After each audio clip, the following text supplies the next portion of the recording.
నమస్కారం NI news కి స్వాగతం. హెడ్లైన్ చూద్దాం.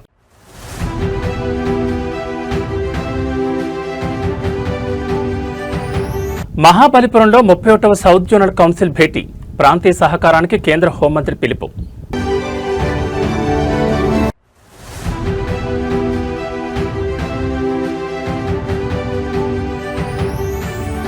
ఓడలరేవు మత్స్యకారుల గాలంతపై సీఎం చంద్రబాబు సమీక్ష, గాలింపు చర్యలు వేగవంతం.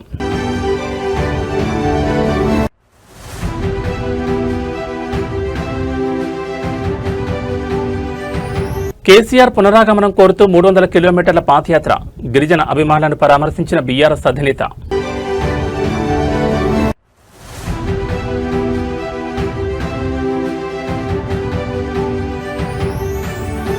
ఐపీఎస్ అధికారి ఇంట్లో వివాహ వేడుకకు వైఎస్ జగన్, హైదరాబాద్లో వెలసిన శుభాకాంక్షల బ్యానర్లు. ఇక డీటెయిల్స్ చూస్తే కేంద్ర హోంమంత్రి అమిత్ షా నేతృత్వంలో తమిళనాడు రాష్ట్రంలోని చారిత్రాత్మక మహాబలిపురంలో 31వ సౌత్ జోనల్ కౌన్సిల్ సమావేశం అత్యంత వైభవంగా ప్రారంభమైంది.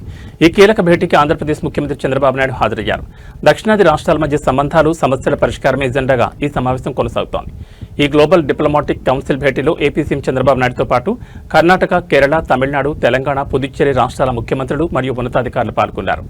ఆంధ్రప్రదేశ్ రాష్ట్ర పునర్విభజన చట్టం హామీల అమలు, నిధుల కేటాయింపులు, కోస్తా భద్రత, అంతర్రాష్ట్ర నదీ జలాల వివాదాలు మరియు శాంతి భద్రతల సమన్వయం వంటి పలు కీలక అంశాలపై ప్రతినిధులు సమగ్రంగా చర్చిస్తున్నారు.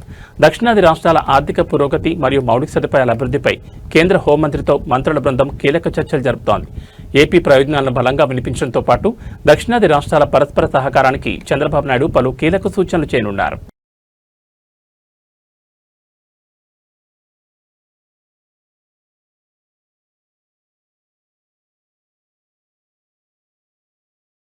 డాక్టర్ బిఆర్ అంబేద్కర్ కోనసీమ జిల్లా అల్లవరం మండలం ఓడలరేవు, దుమ్మలపేట, వాసాలతిప్ప గ్రామాలకు చెందిన 7గురు మత్స్యకారులు వేటకు వెళ్లి ఆచూకీ లేకుండా పోయిన ఘటనపై ముఖ్యమంత్రి చంద్రబాబు నాయుడు తీవ్ర దిగ్భ్రాంతిని వ్యక్తం చేశారు. మత్స్యకారుల ఆచూకీ కోసం చేపడుతున్న గాలింపు చర్యలపై సీఎం మరోసారి అధికారులతో ఉన్నత స్థాయి సమీక్ష నిర్వహించారు. సముద్రంలో గల్లంతైన వారిని కాపాడేందుకు ఇండియన్ కోస్ట్ గార్డ్ మరియు మెరైన్ పోలీసులు విస్తృత స్థాయిలో సెర్చ్ ఆపరేషన్ నిర్వహిస్తున్నారు. ఈ సందర్భంగా బోట్లోని ట్రాన్స్పాండర్ ఎందుకు పనిచేయలేదు, బోటు ఒక్కటే ఒంటరిగా లోతుపాతుల్లోకి ఎందుకు వెళ్లింది, గల్లంతైన సమాచారం ఎప్పుడొచ్చింది, గాలింపు చర్యలు ఎప్పుడు ప్రారంభించారు అనే అంశాలపై అధికారులను సీఎం చంద్రబాబు నేరుగా ప్రశ్నించారు. ఘటన జరిగిన తర్వాత స్పందించడం మాత్రమే కాదని, అతను ఇటువంటి ఘటనలు పునరావృతం కాకుండా కఠినమైన ప్రామాణిక నిర్వహణ విధానాలు అమలు చేయాలని సీఎం స్పష్టం చేశారు. వేటకు వెళ్లే ప్రతి బోట్లో కమ్యూనికేషన్ సాధనాలు పనిచేసేలా చూడాలని, మత్స్యకారుల ప్రాణరక్షణకు అత్యంత ప్రాధాన్యత ఇవ్వాలని ఉన్నతాధికారులను ఆదేశించారు.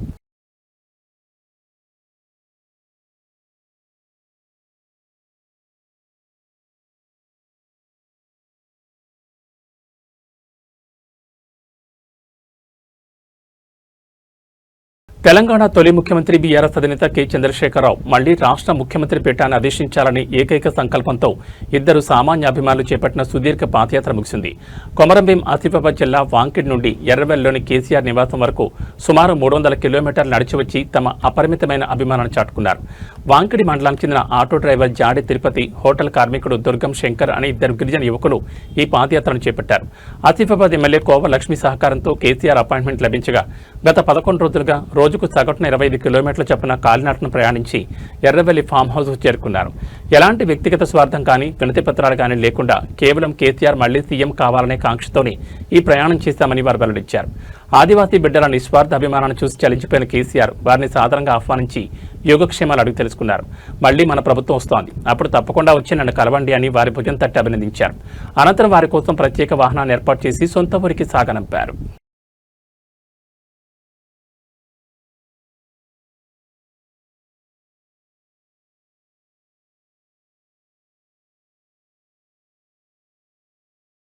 ఆంధ్రప్రదేశ్ మాజీ ముఖ్యమంత్రి వైఎస్ఆర్ కాంగ్రెస్ పార్టీ అధినేత వైఎస్ జగన్మోహన్ రెడ్డి నేడు హైదరాబాద్లో పర్యటించారు.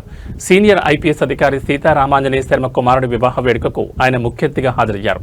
ఈ సందర్భంగా వైఎస్ జగన్ కు స్వాగతం పలుకుతూ హైదరాబాద్ నగరంలోని పలు ప్రధాన ప్రాంతాల్లో భారీ కటౌట్లు, ఫ్లెక్సీలు వెలిశాయి. హైదరాబాద్ చేరుకున్న వైఎస్ జగన్ ఐపీఎస్ అధికారి సీతారామాంజనేయులు కుమారుడి వివాహ శుభకార్యానికి హాజరై నూతన దంపతులను ఆశీర్వదించారు.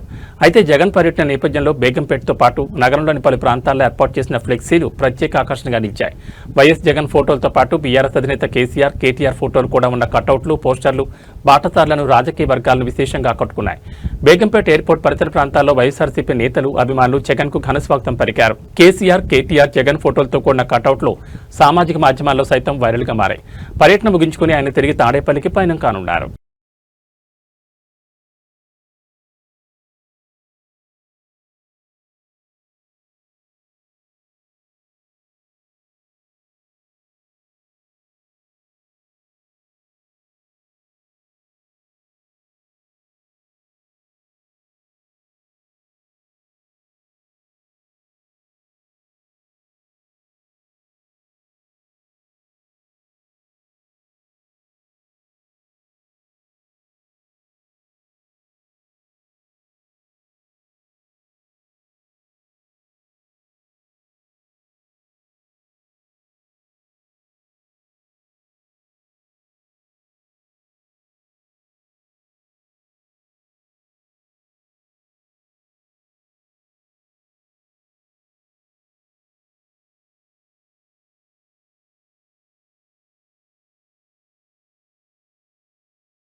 జనసేన పార్టీ అధినేత ఆంధ్రప్రదేశ్ ఉప ముఖ్యమంత్రి పవన్ కళ్యాణ్ అధ్యక్షతన జనసేన శాసనసభాపక్ష సమావేశం అత్యంత కీలక వాతావరణంలో జరిగింది. రాబోయే అసెంబ్లీ సమావేశాల వ్యూహాలు, నియోజకవర్గాల్లో అభివృద్ధి సంక్షేమ కార్యక్రమాల అమలు మరియు కూటమి ప్రభుత్వ సమన్వయంపై ఈ భేటీలో విస్తృతంగా చర్చించారు. సమావేశంలో జనసేన శాసనసభ్యులు, మండలి సభ్యులకు పవన్ కళ్యాణ్ కీలక దిశానిర్దేశం చేశారు. ప్రతి ఎమ్మెల్యే తమ తమ నియోజకవర్గాల్లో ప్రజలకు ఎల్లప్పుడూ అందుబాటులో ఉండాలని, స్థానిక సమస్యల పరిష్కారానికి మొదటి ప్రాధాన్యత ఇవ్వాలని స్పష్టం చేశారు. సభలో ప్రజా సమస్యలపై నిర్మాణాత్మక చర్చలు జరపాలని, ప్రభుత్వ పథకాలు అర్హులైన ప్రతి ఒక్కరికి అందేలా చూడాలని సూచించారు. తెలుగుదేశం, జనసేన, బీజేపీ కూటమి ప్రభుత్వం ఇచ్చే ప్రగతి ఫలాలను క్షేత్రస్థాయిలోకి తీసుకెళ్లడంలో శాసనసభ్యులు క్రియాశీలక పాత్ర పోషించాలని పిలుపునిచ్చారు. ఎలాంటి అవినీతికి తావు లేకుండా సుపరిపాలన అందించడమే లక్ష్యంగా పనిచేయాలని హెచ్చరించారు.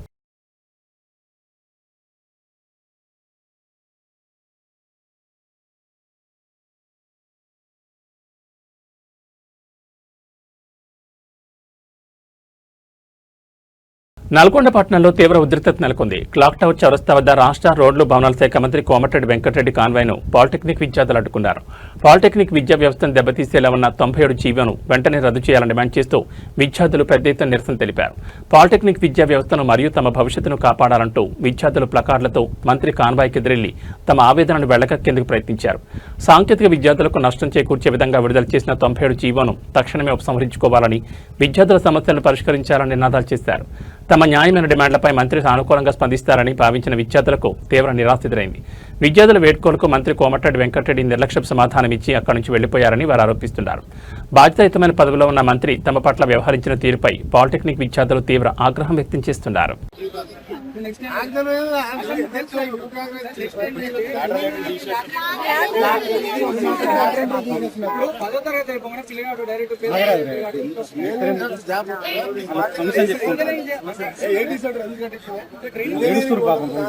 వేల మంది వస్తారు రోజు ఆఫీస్కే, వాళ్ళకి ఎక్కడ జాబ్ లేదు. ఇంట్లో వస్తే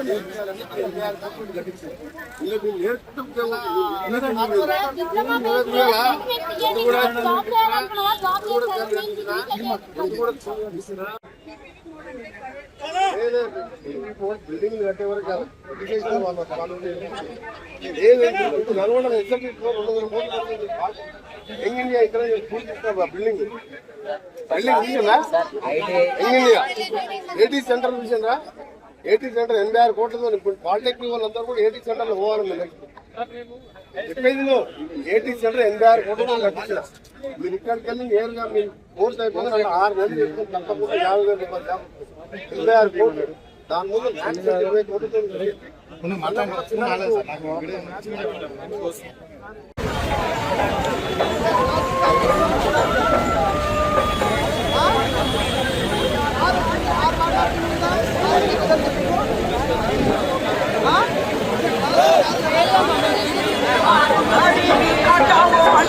రెండు రోజుల్లో కర్ణితాండ లిఫ్ట్ పంపులను ప్రారంభించి రైతులకు సాగునీరు అందించకపోతే వేలాది మంది రైతులతో కలిసి ఎత్తిపోతల పథకాన్ని ముట్టడిస్తామని మాజీ మంత్రి సింగిరెడ్డి నిరంజన్ రెడ్డి కాంగ్రెస్ ప్రభుత్వాన్ని హెచ్చరించారు.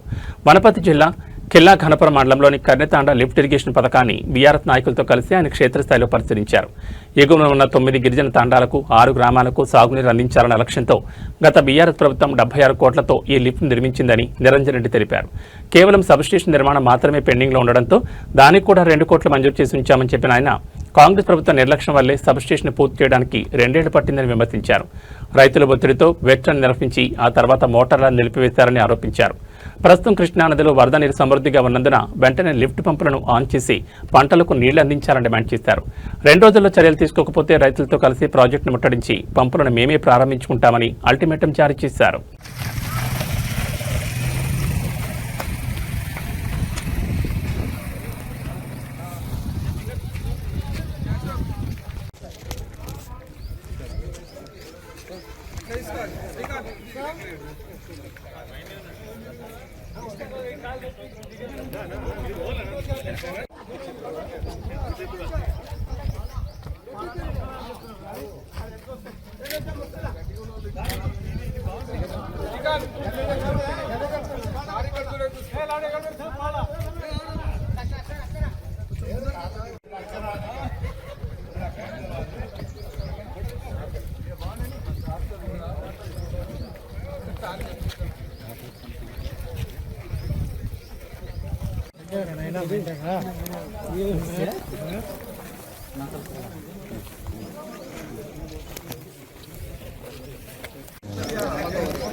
అప్రోచ్ కెనాలు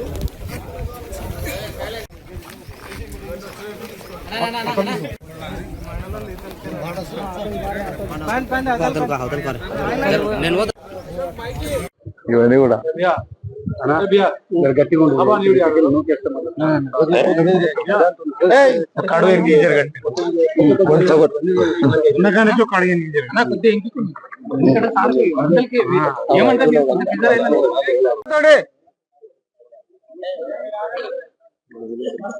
ఒకరొకరు చెప్పండి అన్న.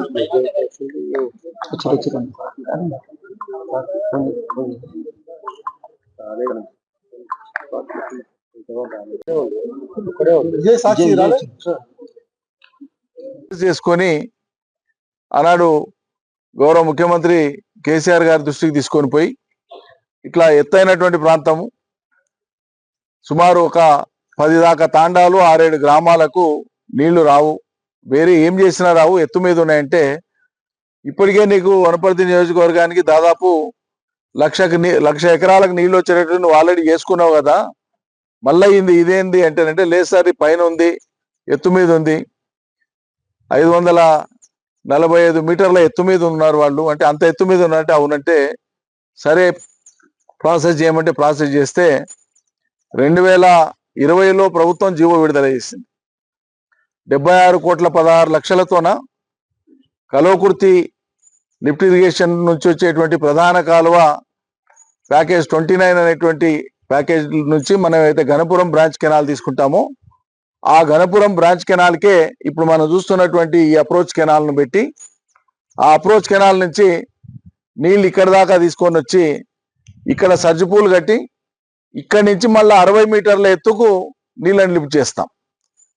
రోజుకు 50 క్యూసెక్ల నీళ్లను లిఫ్ట్ చేసేటువంటి విధంగా దీనికి సపరేట్ ట్రాన్స్ఫార్మర్తో పాటు పంపింగ్ సిస్టమ్ అంతా కూడా డిజైన్ చేసి ప్రభుత్వం ఆనాడు 2020లో కేసీఆర్ గారు మంజూరు ఇచ్చినారు, పరిపాలన అనుమతి ఇచ్చినారు, ఆర్థిక శాఖ అనుమతి ఇచ్చింది. దాని తర్వాత దీనికి సంబంధించినటువంటి పనులను టెండర్ పిలిచి టెండర్ ఫైనలైజ్ అయ్యి అగ్రిమెంట్ అయ్యి పనులు ప్రారంభించడానికి 2022 మార్చి అయింది. 2022 మార్చిలో కేసీఆర్ గారు ప్రభుత్వాన్ని డిమాండ్ చేస్తున్నాం, మీ వైఫల్యాన్ని చూసుకుంటూ కూర్చోనికే లేం, మేము తపనపడి కష్టపడి ఇంచు తిరిగి భూసేకరణ చేపించి రైతుల్ని అడుక్కొని ఏజెన్సీకి సపోర్ట్ చేసి ఎంబడుండి పనులన్నీ కూడా సవ్యంగా చేపిస్తే ఈ రూపానికి వచ్చినాయి. ఇలా నోటికాడికి వచ్చినటువంటిది అందేనికే మీకేం తిప్పలు. మిగిలినటువంటి ఇంజనీరింగ్ అధికారులకు కూడా నా సూచన, మిగిలినటువంటి పని ఏదైతే ఉందో ఇటు దొంతికుంట తాండా వైపు ఉండేటువంటి కెనాల్ కానీ బసిరెడ్డి చెరువుకు బల్జపల్లి జంగమాపల్లికి పోయేటువంటి కెనాల్ కానీ ఆ మిగిలినటువంటి పనులు కూడా సత్వరం పూర్తి చేయాలి. మిగిలినటువంటి కొద్దిపాటి పనులను అటవీ అనుమతులు ఉంటాయనేటువంటి మిషాతో ఆ కారణంతో జాప్యం చేయాల్సిన అవసరం లేదు. మరి ఇదే అడవిలోకి వెళ్ళి జరంత కాలువ దేనికైనా మీరు ఇంత అవస్థ పడితే మరి ఆ అడవిలోకి వెళ్ళి నడి అడవిని చీల్చుకుంటా రోడ్ ఎట్లా ఇచ్చినా నేను ఆయన అంత పెద్ద రోడ్ ఎట్లా ఇచ్చినా, అన్ని కిలోమీటర్ల రోడ్ ఎట్లా చేయించినా అడవిలో చిన్న కాలువ దేనికే మీకు అటవీ అనుమతులు అడ్డం వస్తున్నాయంటే మీ అసమర్థత, మీ చాతకాంతనం, కాంగ్రెస్ సర్కారు యొక్క చాతకాంతనం. సమయం అంతా పోయినాక దేనికి కోట్ల రూపాయలు వెచ్చించి దీన్ని నోటికాడికి తెచ్చిపెడితే 2-2.5 ఏళ్ల నుంచి మీరు చేసింది ఏమీ లేదు, ఒక సబ్స్టేషన్ నిర్మాణం తప్ప. ఆ సబ్స్టేషన్ కూడా మేము మంజూరు చేసిందే, 2 కోట్ల పని అది. సబ్స్టేషన్ దానికి లైన్ ఇయనికేనే 2-2.5 ఏళ్ళు పట్టింది. సరే, ఇప్పుడు కారణాలు ఏమైనా జనానికి నీళ్లు కావాలి, వ్యవసాయం నడవాలి. రాజమండ్రిలో సంచలనం సృష్టించిన పీజీ విద్యార్థిని డాక్టర్ ప్రియాంక కేసులో నిందితుల 2 రోజుల పోలీస్ కస్టడీ విచారణ పూర్తయింది.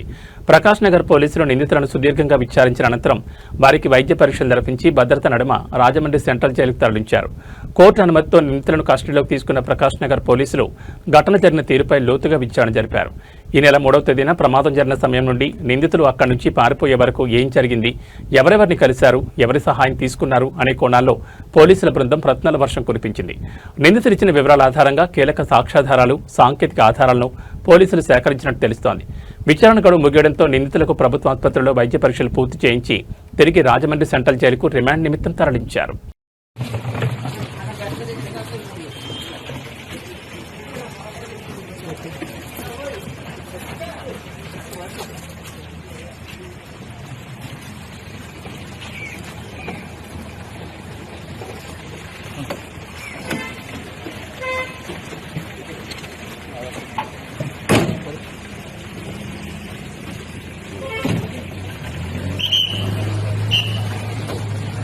వినియోగదారుల ఆరోగ్య భద్రత దృష్ట్యా మహారాష్ట్ర ప్రభుత్వం అత్యంత కీలకమైన నిర్ణయం తీసుకుంది. రాష్ట్ర వ్యాప్తంగా లూజ్ లేదా ప్యాక్ చేయని వంట నూనె అమ్మకాలను పూర్తిగా నిషేధిస్తూ మహారాష్ట్ర FDA సంచలన ఉత్తర్వులు జారీ చేసింది.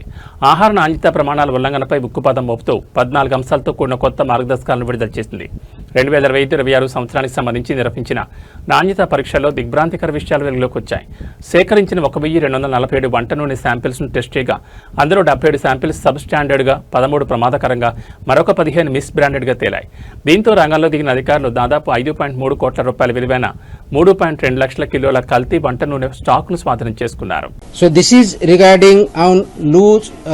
This is about edible oil industries and FBOs in Maharashtra.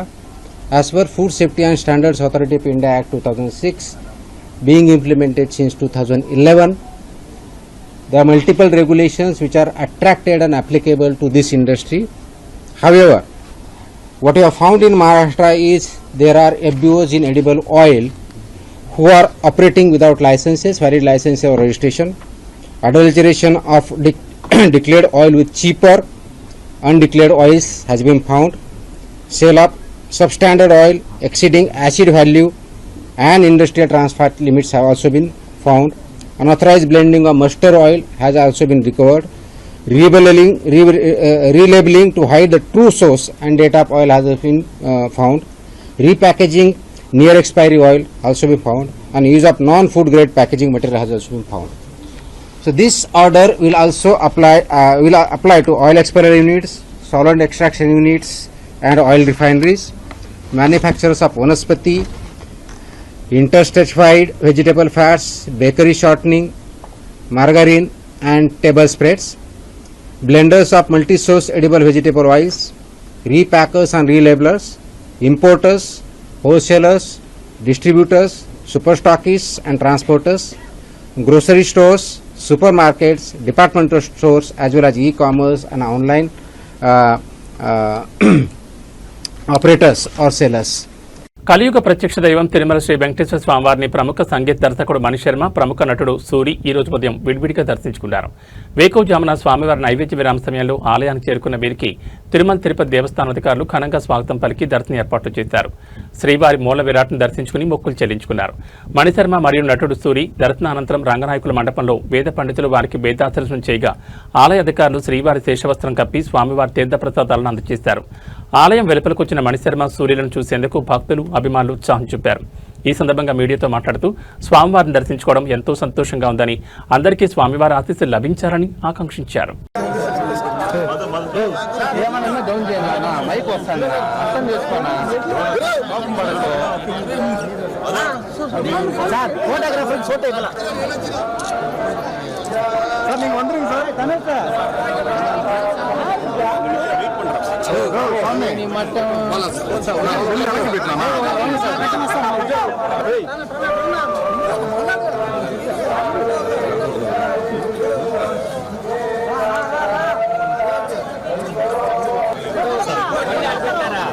చేసుకోండి.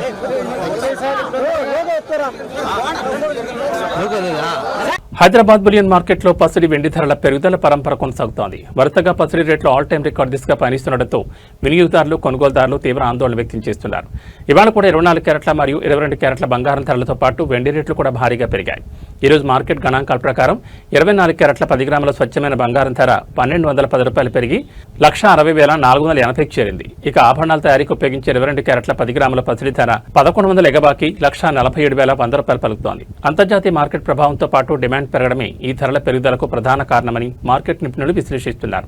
బంగారంతో పోటీ పడుతూ వెండి ధరలు కూడా భారీగా పెరిగాయి. కేజీ వెండి ధర ఏకంగా 5,000 పెరిగి 2,65,000గా మార్కును దాటింది. అయితే తెలుగు రాష్ట్రాల్లోని ప్రధాన నగరాలను బట్టి ఈ ధరల్లో స్వల్ప వ్యత్యాసాలు ఉండే అవకాశం ఉందని, ఈ నమోదైన ధరలకు అదనంగా 3% జీఎస్టీ వర్తిస్తుందని బులియన్ వర్గాలు వెల్లడించాయి.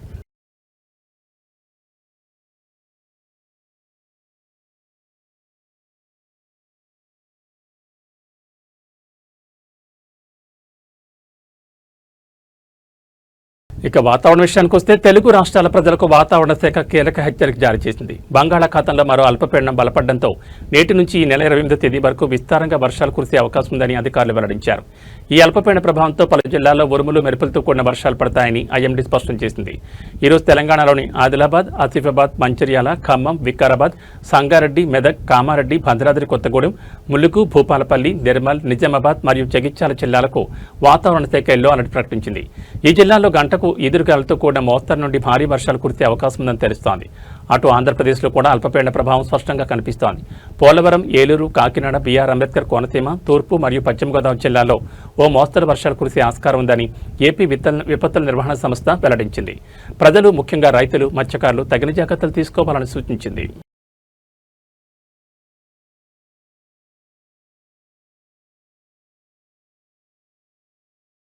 ఇవి బులెటిన్ విశేషాలు. నమస్కారం.